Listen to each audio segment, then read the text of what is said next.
देशमुखांना अतिशय घाणेरड्या पद्धतीने मारलं असं राज ठाकरे म्हणालेत।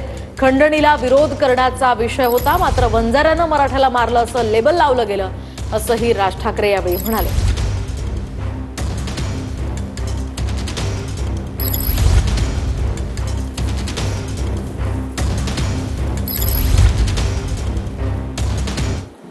आज त्या बीडला जे झालं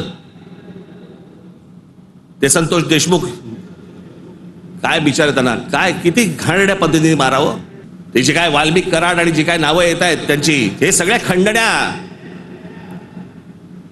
या संतोष देशमुखने त्याला विरोध केला। उद्या तिथे संतोष देशमुख नसता, दुसरा कोणी असता तरी त्यांनी हेच केलं असतं। विषय होता पैशांचा, विषय होता खंडणीचा, विरोध होता खंडणीला विरोध करणाऱ्यांचा। आम्ही लेबल काय लावली? वंजाऱ्याने मराठ्याला मारलं।